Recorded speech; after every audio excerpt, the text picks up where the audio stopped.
শেষ নাই যার শেষ কথা কে কহিবে। এই সাহা টেক্সটাইল এবং সুকান্তি সাহার এই পুরো জার্নিটা, এটা কিন্তু যদিও ছোট নয়, বড় এবং অনগোয়িং, তবু ওই ছোট গল্পের মতনই, কোনো শেষ নেই, চলছে। না, আমি এই যে রবি ঠাকুরের কথা বলছেন, দেখুন রবি ঠাকুরের কথা বললে সব জায়গায় সব সময় এরকম আসবে। এই রবি ঠাকুর, আমি আবার মানে লালন শাহের খুব ভক্ত আর কি, বুঝলেন তো, শাইরির খুব ভক্ত। দুজনেরই একটা কমন জায়গা হচ্ছে আপনার কুষ্টিয়ার। কারেক্ট কারেক্ট কারেক্ট, কুষ্টিয়ার। আমি আসলে যখন উৎসব হয় তখন 2-1 বার অ্যাটেন্ড করেছি, তারপরে আর কুষ্টিয়ার অ্যাকচুয়ালি যাওয়া হয় না আমার বিভিন্ন কাজে। আমার খুব ভালো লাগে সাইজি। আর আমি কি বলবো, সাইজিকে নিয়ে যে রবি ঠাকুর 12 যুগ গেরুয়া পড়ে সাইজি কি সেটা গবেষণা করেছে, চায়না গবেষণা করছে সাইজিকে নিয়ে। তা আমি বলবো একটা কথাই, আমি একটা ভারতবর্ষের সুনাগরিক হিসেবে একটা আবেদন করব যে একটা নজরুল একাডেমি আমাদের এখানে আছে কিনা আমি জানি না, বাংলাদেশে আছে, রবীন্দ্র একাডেমি আছে। তো আমি বলবো সাইজিরও একটা মানে সংগ্রহশালা অথবা একাডেমি যেন হয়, যে সাইজি কি মানুষকে যেন, আপনি দেখুন কত কিছু, মানে রবি ঠাকুরের গানের সঙ্গে কিন্তু সাইজির 2-1 লাইন মিলে, আমি এখানে বলছি না, হ্যাঁ কথাগুলো একটু চেঞ্জ হয়, কারেক্ট। তো সুতরাং সাইজিকে নিয়ে আপনি সাইজিকে নিয়ে গেলে না, প্রথম আপনার অনেক অনেক মানে যারা সাহিত্যিক তারা বলছে এখানেই আমার কলমটা শেষ করতে হলো। মানে তখন এই ক্যাপশনটা আমার মাথায় এসেছে, আমার মাথা নত করে দাও সৃষ্টি তোমার কাছে। তারপরে আবার একটা ক্যাপশন দিলাম, মানে না এটাতে ধার হচ্ছে না, সাহা টেক্সটাইল পরিবারে ধার হচ্ছে না। কি করলাম, সিঁদুর খেলা উৎসব করলাম, কি আনলাম, যে না মানুষের কাছে পৌঁছাতে হবে, ব্যবসা তো করবই। আরে আমি ব্যবসায়ী, যদি ব্যবসা না করতে পারি তাহলে আমার এটা তো আমার কাছে সবচেয়ে বেশি ডিসক্রেডিট। আর আমার ব্যবসাটাই যদি কেউ ধরে ফেলে সেটাও আমার কাছে ডিসক্রেডিট। আমি আমার মতো করে করবো, কারেক্ট, একদম সব কথাই বলি আপনার কাছে। তখন একটা ক্যাপশন করলাম, সুরক্ষিত নারী, সুরক্ষিত দেশ, সুরক্ষিত সমাজ, সুরক্ষিত থাকুক স্মৃতির সিঁদুর। সেজন্য সিঁদুর খেলা উৎসবে দিতাম, কেমন হলো? এইভাবে করি আমরা বিভিন্ন ভাবে, আরো অনেক ক্যাপশন এখন মনে পড়ছে না। যেমন আরেকটা আছে, প্রকৃতি আছে ও মাথা তোলো আজি, সৃষ্টি ও মাথা তোলো, নারী শক্তি সস্তা শক্তি, সম্ভ্রমে পথ চলো। আপনি বলুন 4 বছর আগে 5 বছর আগে কিরকম মানে একটা মানে অস্থির হয়ে গেছিল আমাদের এই সমাজটা। এখন তো মোটামুটি আস্তে আস্তে মানুষের অ্যাকচুয়ালি কি হচ্ছে, অ্যাকচুয়ালি এখানে বসে কি অনেক কথা বলা যায় আমি জানি না। আমার বাড়ি থেকে যখন বেরোবো, মানে সিস্টেমগুলোকে ঠিক করতে হবে। আপনি দেখুন সিস্টেমগুলো, যতক্ষণ এই সিস্টেম ঠিক না হবে, পড়াশোনাটা সঠিক গঠনমূলক ভাবে থাকতে হবে, দেশপ্রেম থাকতে হবে। আমি কি প্রথমেই ব্যবসা করতে, দেশ এই শব্দটাকেও দেখলাম, দেশ দেখুন, দেশ মায়ের আঁচলের মতো খাঁটি, আমার দেশ আমার পণ্য, কে কাকে দিয়ে করিয়েছি, এটা কত সেন্টিমেন্ট, মানে আমার দেশ আমার পণ্য, মায়ের আঁচলের মতো খাঁটি, এর থেকে বড় কিছু হবে? আমাদের আকাশ, আকাশ মানে কাকে বলছি? শাকতা লক্ষ্মী দাশগুপ্ত, তার একটা নাম দিয়েছি আমরা সাহা টেক্সটাইল পরিবার থেকে, এক আকাশের একটি তারা। অনেক আকাশের তারা থাকে, তার মধ্যে আকাশ একটা তারা। সুন্দর হয়েছে না? মানে যখন যা আছে, মানে এগুলো নিয়ে আমার একটা কি হচ্ছে, ভালো লাগা কাজ করে, এগুলো আমার একটা ভালো লাগা কাজ করে। দেখুন ব্যবসা তো ব্যবসার জায়গায় হবেই, মানুষের একটা স্যাটিসফ্যাকশন আছে যে আমি ব্যবসাটা করব শুধু দেওয়া নেওয়ার মধ্যে না, বা বাণিজ্যিক আকারে না, আমি এমনভাবে ব্যবসাটা করব যাতে একদম সুন্দরভাবে স্যাটিসফ্যাকশনের জায়গা সম্মানিত কিন্তু বন্ধুরা থাকে। এবং আমি বলবো যে তরুণরা যে কথাগুলো বললাম, একটা আবেদন করব, সবাই যেন নিজ নিজ ভাবে নিজের প্ল্যাটফর্মটা তৈরি করে। যদি একটা মানুষও করতে পারে তাহলে বলবো যে আমার আজকের এই শোটা সবচেয়ে বেশি মূল্যবান শো হবে, যে আমি কিছু করতে পেরেছি। দেখুন আবার বলছি আপনাদের, মাতৃদিবস করি, একটু আবেগপ্রবণ 4 দিন পরে আমরা একটা আশ্রম থেকে, বৃদ্ধাশ্রম বলে ভুল শব্দ, আমি বৃদ্ধাশ্রম বলি না, অনাথ বলি না, আমি আশ্রমই বলি। আশ্রম বলে ওখান থেকে আমরা মায়েদের নিয়ে আসি, নিয়ে এসে সারাদিন আমরা সমস্ত কিছু মেকওভার পর্যন্ত করাই। বাহ বাহ বাহ, তরুণরা মেকআপ করবে, আর্টিস্টরা মেকআপ করবে। আমার মারা তো সবচেয়ে বেশি আমার কাছে হিরো। আপনি বলুন, আমি আপনাদের এই টালিগঞ্জ থেকে আমাদের মেকআপের দল যায়, সমস্ত কিট ফিট নিয়ে, কি 10টা মেকআপ, একদম মেকআপ দিয়ে সাজিয়ে নিয়ে, মাথায় ফুল টুল দিয়ে সাজিয়ে। আসলে সাজতে কার ভালো না লাগে? দৈনন্দিন জীবনযাত্রায় সমস্ত কিছু সব লালন পালন, মানে তার সন্তানদের লালন পালন করে তা সে কিন্তু অস্থির হয়ে থাকে।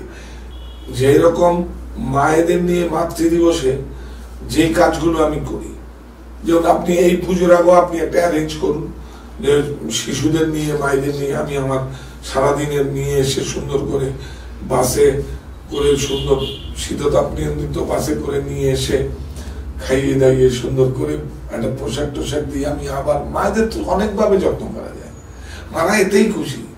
মাকে ফিরিয়ে দেওয়ার কিছু নেই, মাকে দেওয়ারও কিছু নেই। মা যা দিয়েছে সারা জীবনে, মাকে কিছু ফিরিয়ে দেওয়ার এই আস্পর্ধা আমার নেই। আমি মাকে নিয়ে একদিন জাস্ট আমরা নিজেদের স্যাটিসফ্যাকশনের জন্য মাকে করি আমরা, কারেক্ট? সেটাই বলছিলাম। ওই একটা নাতি আমার কাছে কি বলবো প্রুফ আছে। আশ্রম থেকে বাবা মার গিয়ে, মানে সেইভাবে দৌড়ে গিয়ে ক্লাস 6 এর একটা নাতি নিয়ে গিয়ে বাড়িতে নিয়ে এসছে। বলে হয় আমাকে বাইরে ঠাকুমার কাছে দাও, ঠাকুমা আমার বাড়িতে থাকবে, আর নাহলে আমাকে ঠাকুমার কাছে দিয়ে দাও। শর্ত দিয়েছিল, কত শর্ত টার্মস দিয়েছিল। হ্যাঁ, তো এটাই আমার জীবনের সার্থকতা। সেটা আমার বারাসাতে নিউ ব্যারাকপুরে একটা আশ্রমে ছিল, সেটাও আমি বলে দিচ্ছি। তো এইভাবে করছি। আপনিও একটা মানে দেখুন, আশ্রম থেকে মায়েদের শিশুদের একটা অনুষ্ঠান করুন, আমরা যে কোনো একদিন একটা করি। এটা আমার একটা ভালো লাগা। যেমন কোরআনে আছে যে রোজগারের একটা অংশ ডিস্ট্রিবিউশন করতে হয়, যে একটা হাতে দিলে আরেকটা হাত জানবে না। আমরা এটা করি, এটা আমরা করি হচ্ছে অকেশনে, এমনি সময় কেউ জানতে পারে না, অকেশনে করি যেটা মানুষকে কি বলবো, মানুষকে একটা বোঝানো যে একটা রোজগারের একটা অংশ যেরকম শুধু আয় করে দেবেন, জিএসটি দেবেন, মানে মানুষের ট্যাক্স দেবেন। মানুষ বলতে বুঝতে পেরেছেন, মানুষের ট্যাক্স দিতে হয়। সেটা আমার দেশে কেন, সারা পৃথিবীতে সব জায়গায় ওই মানুষগুলো আছে, তাদের ট্যাক্স দিতে হয়। তাহলে আপনি এই ট্যাক্সটা দেবেন না? তো এইগুলোও দিতে হবে আপনাকে, এগুলো মানুষের মধ্যে করতে হবে। এগুলো করে আপনি ভালো থাকার জন্য করবেন, সুচিন্তা করতে হবে। আর বিশ্বাস করুন, আজকে আমার ওয়াইফকে আমি ফোনে বলছি, আমি আজকে আমার বাড়িতে, এখানে আমি ছিলাম, এই বাড়িতে কলকাতায় ছিলাম, দক্ষিণ কলকাতায় ছিলাম। তাই বললাম যে তুমি সুন্দরভাবে সুচিন্তা করো, ওর একটু পায়ের সমস্যা হচ্ছে, দেখবে সমস্যা এমনিই সেরে যাবে, সমস্যা এমনি ছেড়ে যাবে। কারণ একমাত্র সৃষ্টিকর্তাই ছাড়পত্র দিতে পারে। যেমন ছাড়পত্র আপনাকে দেবে, পাসপোর্ট ছাড়পত্র একসঙ্গে দিয়ে দেবে, ভিসা লাগবে না, হয়তো সব একসঙ্গে দিয়ে দেবে, একমাত্র ওই দিতে পারে। কি বলুন আপনি?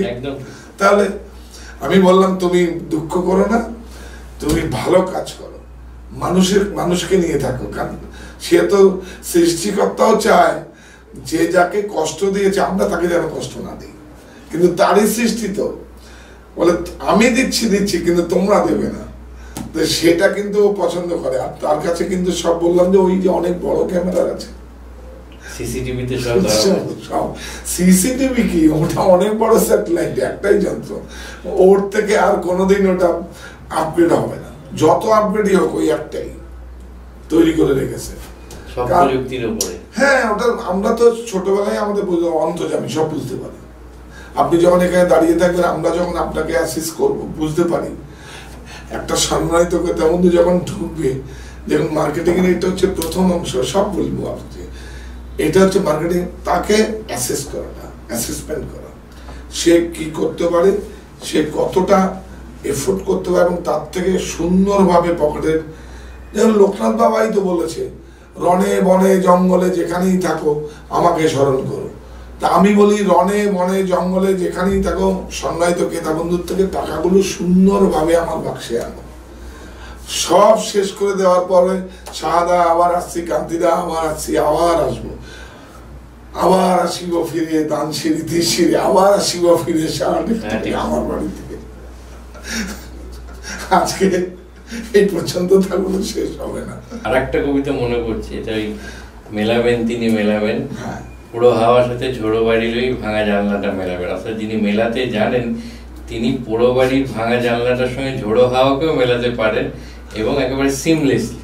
আমাদের কান্তিদা, সুকান্তিদা আমাদের একদম খড়ের লোক, উনি কিন্তু ওইভাবেই মিলিয়ে যাচ্ছেন শাড়ি তৈরির ব্যবসা তার সঙ্গে কাব্য, সংস্কৃতি, ধর্ম সবকিছু। আমি কি নিয়ে থাকবো? টাকা কি কাজে লাগে?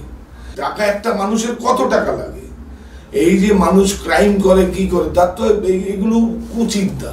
টাকা নিশ্চয়ই একটা অক্সিজেনের কাজ করে, কিন্তু বেশি টাকা যে আবার পলিউশন। আজকে পরশুদিন আমি আমার প্রতিষ্ঠানে কাউন্সিলিং করছি, সমস্ত দেখুন সব কথা প্রসঙ্গে এসে যায়, যেহেতু আমার একটা ব্যক্তিগত ব্যাপার। তখন আমি বললাম যে দেখুন আমার মানে সিএ আছে আমার সিংজি, আমি বললাম সিংজি আরো অ্যাকাউন্টেন্ট ছিল, আরো কিছু প্রেশার কাজ ছিল, দিয়েছি। তা আমি বললাম যে আপনি বলে নতুন জয়েন করেছে, সব ফার্মে তো নন বেঙ্গলি ফার্মে জয়েন করেছে, সবসময় ট্যাক্স বাঁচাতে চায়। তো আমি বললাম যে আপনি ওই অ্যাডভান্স ট্যাক্সটা গেছেন, ট্যাক্স বাঁচাতে চান। তাই বললাম যে ট্যাক্স বাঁচিয়ে আপনি টাকা কোথায় রাখবেন? সব জায়গায় তো দরজা বন্ধ, আর সেই টাকাগুলো তো আপনার কাছে কাগজ হয়ে পড়ে থাকবে। আপনি কি টাকা যে আপনি রাখবেন, খাবেন কত? আপনি খেয়ে শেষ করতে পারবেন আপনার টাকা? আপনি আমার টাকা খেয়ে শেষ করতে পারবেন? ওইসব করবেন না। সরকারকে দেখুন, তারপরে আমি একটা প্রশ্ন করেছি, আপনাকেও প্রশ্ন করছি ওই প্রশ্নটা। বলুন তো, ট্যাক্স যদি আয়কর যদি আমি ফাঁকি দেই, তাহলে আমার ক্ষতিটা কি? কি ক্ষতি হচ্ছে আমার কি ক্ষতি হবে বলুন আপনি?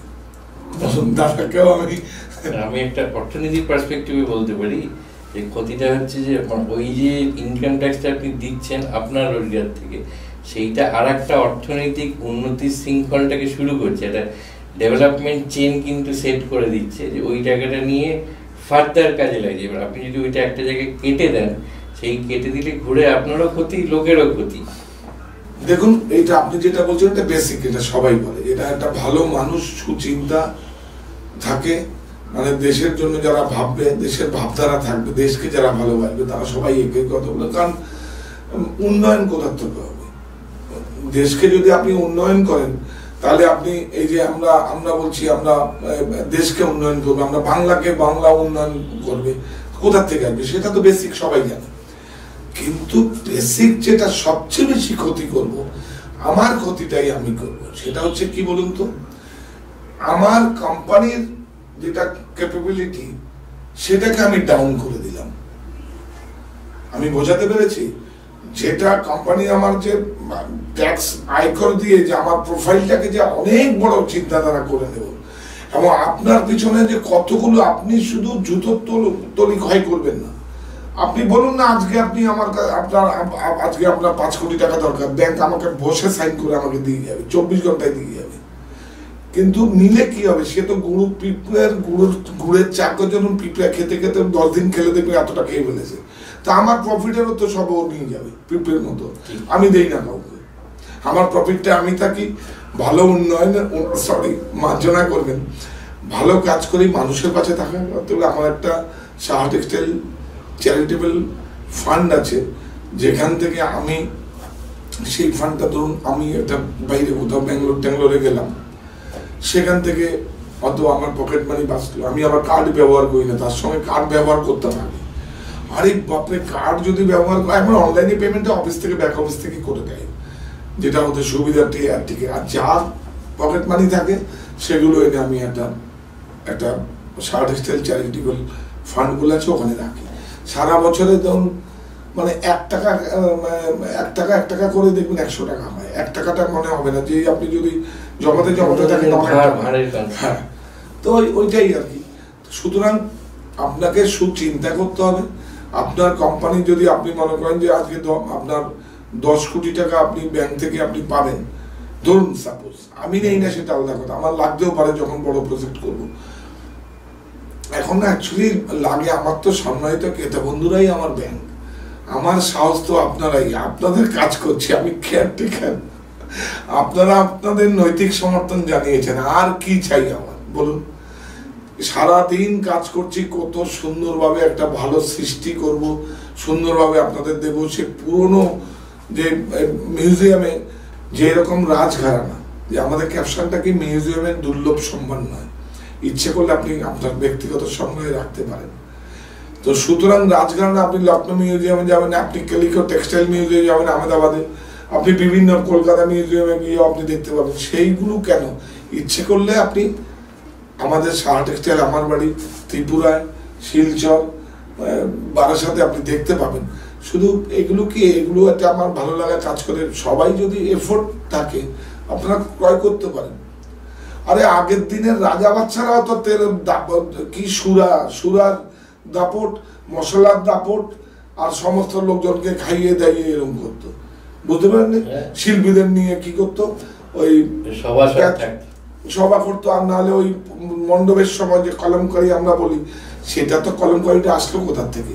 কলমকারীটা তো আসলো, দেখেন চালচিত্র বলে না, পিছনে আর্টিস্টরা আঁকতো, ভোগ নিবেদন করলে পর্দা লাগতো, সেগুলোর মধ্যে আর্টিস্টরা আঁকতো।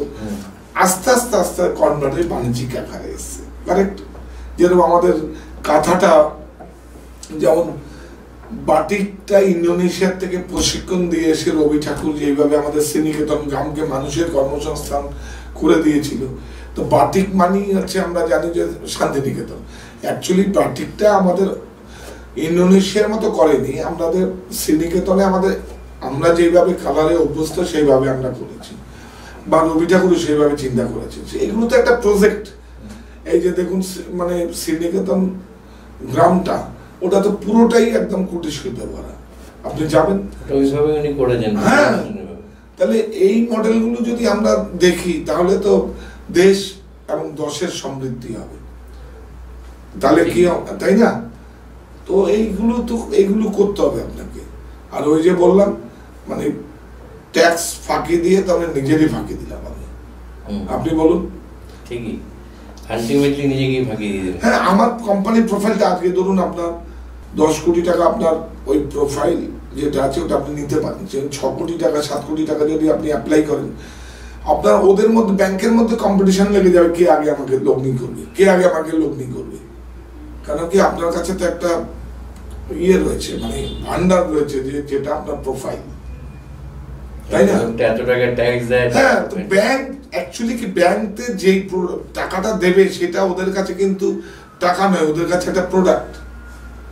আমার কাছে যেরকম আমার ফ্যাব্রিকটা প্রোডাক্ট, ব্যাংকের কাছে যে কাগজগুলো ওটা হচ্ছে ওদের কাছে। হ্যাঁ, আর আমি আমার ক্যাশে যারা থাকে তাদেরকে কি বলি বলুন তো, তাদেরকে যখন কাউন্সিলিং করি, কিন্তু টাকা তো মানুষ তো, লোভ তো মানুষকে নিম্নগামী, লোভ মানুষকে নিচের দিকে নামায়। ছোট ইয়ং ছেলেরা ক্যাশে থাকে, আমি বললাম যে ওগুলো কাগজ, আর ব্যাংকে যে সেলাইটা ঢুকে ওটা তোমার টাকা। লোভকে যে, আরেকটা কথা বলছে এই তরুণদের, লোভকে যে জয় করতে না পারবে সে কোনোদিন মানুষকে মানে মাথা মানে উঁচু করে দাঁড়াতে পারবে না। লোভকে জয় করতে হবে, এটা আমার একদম ব্যক্তিগত অভিমত। এবং এখন আমি বলতে চাই, শুধু আমি আমার ফ্যামিলির জন্য না, আমি আপনাদের কি বলবো, আপনাদেরকে আমরা একটা ফ্যামিলি, আমি সাহা টেক্সটাইলের একটা পরিবার, তো সেজন্য বলছি তরুণরা ব্যবসা করবে। আর আমার সঙ্গে কত জায়গায়, দেশের বাইরে কত জায়গায় মানুষ ব্যবসা করে, তারা হয়তো নিজেদের নামেই নিজেরা করছে, কিন্তু আমার সঙ্গে রোজগারে হাত জোড়া লাগিয়েছে, করছে ভালো লাগার জায়গা থেকে করছে। সব তো টাকার জন্য, এনগেজমেন্ট একটা অনেক বড় জিনিস। উনি একটু আগে যেটা বললেন, লোভ আর লাভ, এই দুটো কিন্তু খুব কাছাকাছি শব্দ। লোভের থেকে ওই একারটা কেটে দিলেই লাভ হয়ে যায়। লাভ মানে কিন্তু আমি প্রফিট ওই সেন্সে বলছি, দীর্ঘমেয়াদী যে নিজের লাভ, যার মধ্যে আর্থিক লাভটাও জুড়ে আছে, সেটাই পাওয়া যায়। তো কান্তিদার সঙ্গে এইভাবে আড্ডা চলতেই থাকবে, পরে আমরা আরো অনেক বিষয়। আরেকটা কথা দিয়ে শেষ করি, সব সময় ব্যবসা করতে গেলে প্রফিট প্রফিট প্রফিট করলে চলবে না। কাজটা করতে হবে একদম নিষ্ঠাভাবে। আমি যতটা এফোর্ট দেবো 100% দেওয়ার চেষ্টা করবো। যদি ভুল হয়ে যায় সেটা রেক্টিফিকেশন হয়ে যাবে, ভুল হোক, ভুল হলেই সংশোধন হবে। সবসময় প্রফিট মুনাফা মুনাফা না। আর আমিও আমার নিজেকে দিয়ে বলছি, কখনো আমি কাজটা করে গেছি, মানে একদম মানে সাধনা দিয়ে শ্রম দিয়ে আমি কাজটা করেছি, প্রফিট আমার পিছনে আসছে। প্রফিট আমি তরুণদের একটা কথাই বলবো, কাজটা করতে হবে ঠিকঠাক করে। আরেকটা দামি কথা বলবো, টাকা নেই ভুল শব্দ। আমাকে বলুন আমি কি নিয়ে, আমার তো 175 স্কোয়ার ফিট নিয়ে আমি শুরু করেছি, আমার কাছে খাওয়ার টাকাও ছিল না। বিশ্বাস করুন, আমি আমার কি বলবো, আপনার বৌদি হচ্ছে আমার একটা বাড়ির লোকের সাপোর্ট সব থেকে বেশি জরুরি। 10 টাকা দিয়ে একটা মাছ কিনে আমরা 3 দিনও খেয়েছি, আমরা স্বামী স্ত্রী খেয়েছি। বিশ্বাস করুন, আজকে যখন আমার একটা ইন্ট্রোডাকশন নিচ্ছেন, সেজন্য আমি বলতে মানে এটাই তো থাকবে, খেয়েছি। আজকে মনে হয় আমি নিজের জন্য একটা প্ল্যাটফর্ম দিয়েছি, মানুষের জন্য করি। তো সুতরাং কাজটা করেছি, প্রফিট আসবেই। একটা মানুষ নিয়ে আমি আমার 175 স্কোয়ার ফিট নিয়ে শুরু করেছি। আজকে আমার কতগুলো 200-225 জন বাইরে ইনডাইরেক্ট না মানে তারা তো আমার উপরে, কবিরও আমার উপরে 600-650 মানুষ আছে যারা উইভিং ইন্ডাস্ট্রিতে আছে। শেষ করার আগে একটা শব্দ বলি, যতটাই সাহা টেক্সটাইলের বিপণন থেকে আপনি ক্রয় করবেন, ততটাই কিন্তু মানে কন্ট্রিবিউশন কিন্তু আপনি উইভার্সে করছেন, ডিরেক্ট করছেন, ইনডাইরেক্ট বলবো না, ডিরেক্ট করছেন। কারণ আমার প্রফিট যতটা রাখার রেখে সবটাই কন্ট্রিবিউশন পিছনে যাচ্ছে। কারেক্ট? একদম একদম। সুতরাং এইটাই বলবো, ব্যবসা যখন করতে হবে কাজটা 100% এফোর্ট দিয়ে করতে হবে। সময়, কমিটমেন্ট এগুলো একদম ঠিক রাখতে হবে। মানুষের মাথা, আপনি যদি এক্সপ্রেশন লুকান তাহলে তো আপনার জীবনটাই বৃথা হয়ে যাবে। মাথা সোজা থাকতে হবে, দৃষ্টিও সামনে থাকতে হবে। দেখুন আপনি ক্যামেরার সামনে মাথাটা সোজা, দৃষ্টিও সামনে, এইভাবে থাকতে হবে। কান্তিদের কথার রেস্টেনেই বলবো, উনি 2-3টে জায়গায় বলেছেন। একটা তো বলেছেন যে আমাদের জীবনের সব পরিস্থিতিতেই রবীন্দ্রনাথ ঠাকুর কোনো না কোনোভাবে চলে আসেন। আর এক জায়গায় বলেছেন যে ঈশ্বর এক হাত দিয়ে যেমন দেন তারপরে 2 হাত পেতে দেয়। তো আমি ওই দুটো রেস্টেনে 10 হাতে দিয়ে 2 হাত পাতেন। আমি রবি ঠাকুরেরই ওই কৃপণ কবিতাটা দিয়ে শেষ করবো, যেখানে উনি বলেছেন যে মানে রাজভিখারির বেশি গেছেন একজন, যে সত্যি পথভিখারি, তার কাছে উনি চেয়েছেন, সে তখন কি দেবে না দেবে ভেবে একটা ধুলিকণা তুলে দিয়েছে, ফিরে এসে দেখে সেটাই স্বর্ণ মুদ্রা হয়ে গেছে। তখন সে আক্ষেপ করছে যে তোমায় কেন দিইনি আমার সকল শূন্য করে। তো উনি ওই নীতিটাই মেনে চলেন, যে উনি সেই জন্য অকৃপণ ভাবে আবার ওই সমাজকে ফিরিয়ে দিচ্ছেন, যাতে ওনাকে ওই আক্ষেপটা না করতে হয় যে তোমায় কেন দিইনি আমার সকল শূন্য করে। আমাদের এই আড্ডা কান্তিদার সঙ্গে চলতেই থাকবে, কারণ ওনার অনেক কথা বলার আছে, আমাদের অনেক কথা শোনার আছে। আমরা দেখলাম যে কথাটা বারবার কান্তিদার সঙ্গে আলোচনায় ফিরে আসছিল, আমরা আগে হয়তো খুব ছোট্ট করে বলেছি যে বিভিন্ন পৃথিবীর তাবড়া management institute, B school, including Harvard business school, তারা কান্তিদার এই কাজের স্বীকৃতি দিচ্ছে নানানভাবে। এবং এই যে স্বীকৃতিগুলো আসছে, এটাকেও কিন্তু উনি অদ্ভুতভাবে দেখছেন, যে এটার মধ্যে থেকে শুধু নিজের কোনো একটা আত্মগরিমা নয়, উনি চাইছেন এটা প্রজন্ম থেকে প্রজন্মান্তরে, অর্থাৎ পরের প্রজন্মের কাছে কিভাবে পৌঁছে দেওয়া যায়। শুধু নিজের কাজ, নিজের মুনাফা, নিজের যে অভিজ্ঞতা সেটাকে নয়, সবটুকুকেই পরবর্তী প্রজন্মের কাছে পৌঁছে দেওয়া, যাতে তারা এইটাকে নিয়ে আরো এগিয়ে যেতে পারে। আমি নিশ্চিত ওনার সঙ্গে আমরা আবার এরকম খোলামেলা আড্ডায় বসবো, তার থেকে পরবর্তী প্রজন্মের কাছে অনেক কিছু শিক্ষণীয় থাকবে, যেগুলো হয়তো সবসময় বি স্কুল বা ম্যানেজমেন্ট স্কুলে গেলেই পাওয়া যায় না। পাওয়া যায় এইরকম মানুষদের থেকে, যারা একেবারে গ্রাউন্ড জিরোতে নিয়ে দাঁড়িয়ে থেকে এই লড়াইটা চালিয়ে গেছেন এবং প্রতিদিন চালিয়ে যাচ্ছেন। শুধু নিজের নয়, সেই সঙ্গে প্রতিটি স্তরের, মানে ওই উইভার থেকে শুরু করে একবারে সমস্ত স্তরের মানুষকে নিয়ে উনি লড়াইটা চালাচ্ছেন। এবং যেটা উনি বারবার বলেন, উনি কেয়ারটেকার, মানে উনি চালাচ্ছেন এদের হয়ে, ওরাই করছে আর কি। তো আমি নিশ্চিত পরে যখন আমরা আবার ওনার সঙ্গে আড্ডা দিতে বসবো, এরকম অনেক কিছু থাকবে যেটা পরবর্তী প্রজন্মের কাছে, উনি তো দেখলেন সবসময় প্রস্তুত পরবর্তী প্রজন্মের জন্য কিছু করার জন্যে, এটি তাদের সমাজকে দেওয়া এবং তারা ব্যবসার মধ্যে আসুক। মানে আমরা একটা বিরাট জেনারেশন যারা তৈরি হয়েছি, গল্প সিনেমা সব জায়গায় যে ব্যবসায়ী মানেই চালে কাঁকড় মেশায়, ব্যবসায়ী মানেই ভেজাল তেল, ব্যবসায়ী মানেই এটা নয়।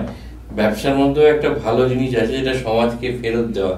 সেই মূল মন্ত্র, সেই লক্ষ্য নিয়ে উনিও এগোচ্ছেন এবং উনি চান ওনার পরবর্তী প্রজন্ম ওইভাবে এগিয়ে যান। আজকে এই ইতিবাচক একটা ইয়েতে আমরা শেষ করব না, পরের শুরুটার জন্য অপেক্ষা করব। ততক্ষণ দেখতে থাকুন হেডলাইন্স ত্রিপুরা, ক্যালকালিং টিভি। নমস্কার।